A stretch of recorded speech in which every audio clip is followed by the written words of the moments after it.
Today we're going to be talking about the ultimate guide for making your ex fall in love with you. This will be one of the most important videos that you will ever watch, just in general about making someone fall in love with you and the process of how that works. So my recommendation for you is to stop everything that you're doing and get out a sheet of paper or a pen so that you can take notes, or simply bookmark this video so that you can refer back to it later, because I'm about to drop some bombshells on you. Also, if you're really dying to know if you even have a chance of getting your ex back, or if that's something that you should even pursue, my recommendation for you is to actually stop what you're doing and go to our website, www.exboyfriend.com, and take our quiz. It's a special quiz I put together designed to tell you what kind of chance you have of getting your ex back. So all you have to do if you want to take that quiz is simply look in the description link below this YouTube video and click the link that you see there, and we will get you taken care of. Let me ask you a question. How does love work? Is it something that just turns on and all of a sudden you become immediately attracted to an individual? Or is there more to it than that? And if we can understand how love works, is there a way to reverse engineer it so that we can use our knowledge on getting someone to love you? Is that even possible? Well, that's what this video is going to explore. The feeling of love can be categorized into three separate factors or categories: lust, attraction, and attachment. Now, the interesting thing about these three categories is the fact that when one of them is triggered, certain chemicals are released by our brain.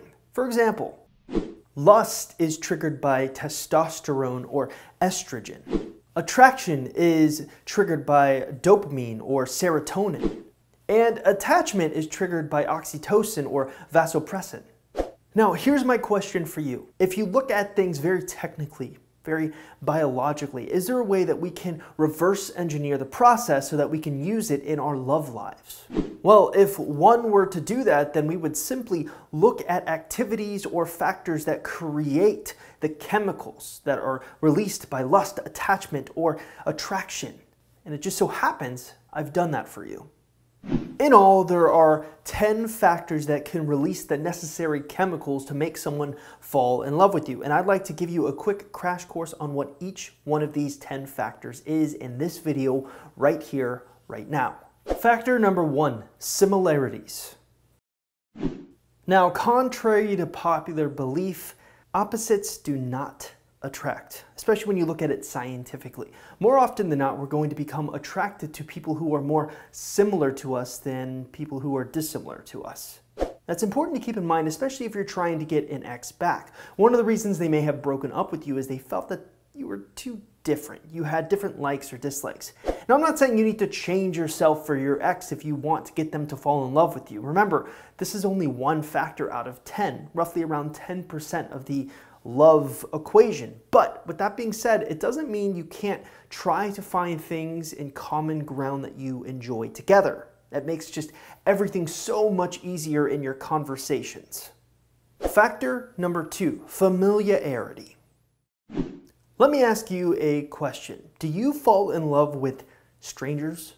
Like, typically speaking, when you look at your life, have you fallen in love with people that you are familiar with, or people who you just met for the first time? And this applies to all aspects of your life. Your mother, father, brother, sister. You're not going to feel the same love to a stranger that you feel for them. Why? Because you're familiar with them. You're comfortable around them. This is an important thing to keep in mind, especially if you want to make someone fall in love with you. First things first, you need to make them familiar with you. And this is also something people who are trying to get their exes back struggle with so much. Why? Because their ex has gotten out of the habit of communicating with them, of being familiar with them. Factor number 3, desirable characteristics. Beauty is truly in the eye of the beholder. What I find attractive in someone, you may not find attractive in another person. Everyone is individual and unique. They have their own likes and dislikes. So it's really up to you or your ex and how you prefer attraction or how you prefer love. Some people like big lips on women. Some people like big butts on women. Some people like big other things on women. I think you get the picture I'm going for here. Really, when it comes to making an ex fall in love with you, you need to find their desirable characteristics. What are they really attracted to you on you? And this could be something as simple as a physical feature or something as a personality type of a feature. Just identify what it is that they were specifically attracted about with you, and then find a way to maximize those things in your conversations with them. Factor number 4, reciprocation. There's nothing worse than falling in love with something and not having those feelings reciprocated. This is something that we've seen a lot in people who tend to fall in love. They like to feel that their feelings are reciprocated. There's not really a ton of attraction to falling in love with a one-sided sort of attraction between the two individuals. What you're looking for is, if your ex says something nice to you, you typically should reciprocate. But the key is, you'll find there's a lot of subtle details that you need to do, especially if you want to get your ex back. Let's say that your ex says, "I miss you." Well, there's a couple of ways you can respond to that. You can obviously sit there and text back, "Hey, I miss you too." But sometimes that gives them too much and they got what they wanted. The better thing to do is to reciprocate, but reciprocate about 70% of the way. "Oh, thank you so much. I'm really appreciative that you miss me." It's some form of reciprocation, but it doesn't give them the whole pie, if you will. If you can constantly keep your ex on their toes like that, by reciprocating maybe 70% of the way, you're going to find you're going to get a lot farther in your situation. Factor number 5, social influence. Weirdly enough, this is something I see a lot in huge age differences. One thing you're going to learn is that whether you like it or not, factors outside of your relationship will play a part to your relationship. Societal pressures, stereotypes, just all sorts of things like that can create pressure and social influence. Let's say that your ex has a bunch of friends and family that dislike you. Well, that will factor into your relationship. That influence outside in the social world can actually poison your relationship, but at the same time, it can also help your relationship. Like I said, I see this a lot with huge age differences. Why? Because typically speaking, if there's a 10 or 20-year age gap between a couple, there is a negative stereotype behind that. You're looking at both members as either a gold digger or a man beep. Here's my point. Oftentimes, this social influence can either help or hurt your relationship. So do what you can to make sure that it helps your relationship as opposed to hurts it. Factor number 6, fulfilling needs. We can define needs in many different ways, but one thing that remains consistent throughout relationships is that people who tend to fulfill needs tend to last longer in relationships. And it's often easy to get caught up in the monotony and everyday aspect of being in a long-term relationship. It can grow stale, it can grow boring.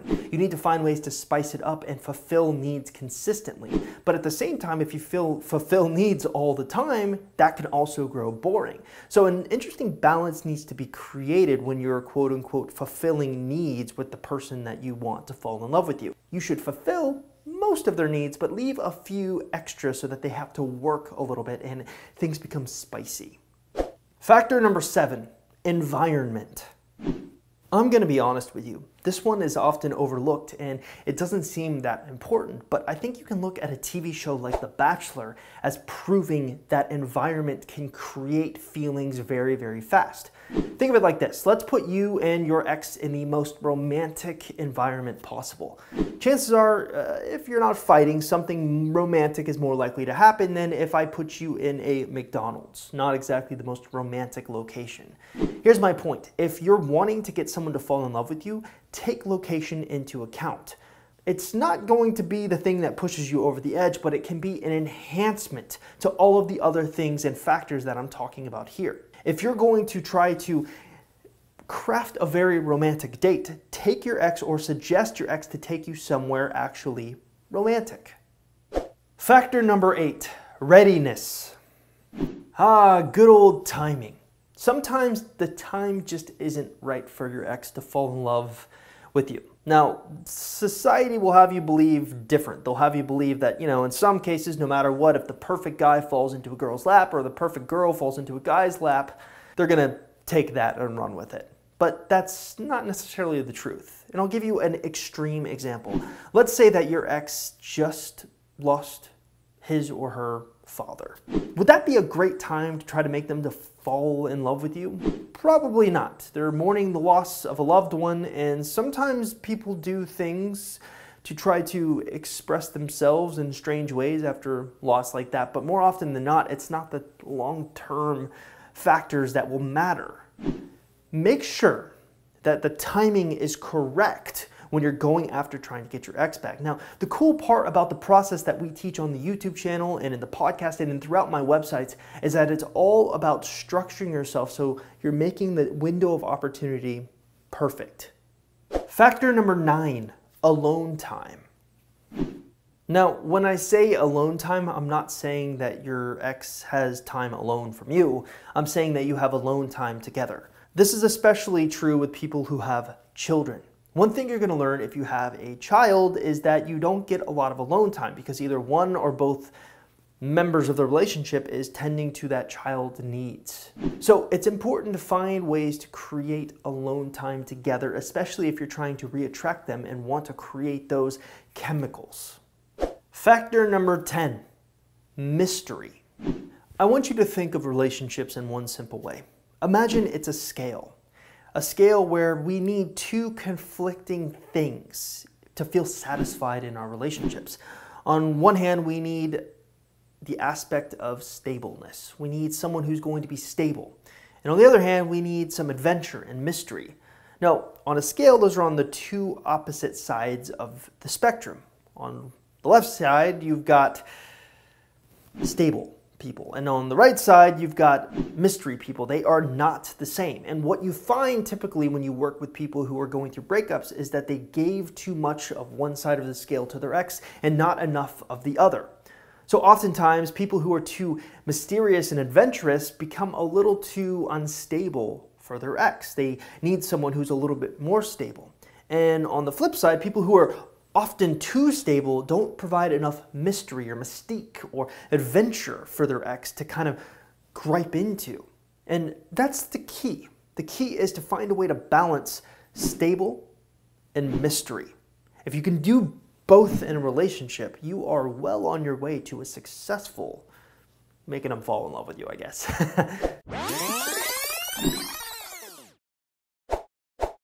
Whew! That was a long video. Thank you so much for getting to the end of the video. If you haven't already, my best recommendation for you is to actually go to our website. You can simply use the link in the description link below and take our Ex Recovery Chances quiz. Again, simple 2-minute quiz designed to tell you what kind of chance you have of getting your ex back. It's as simple as that.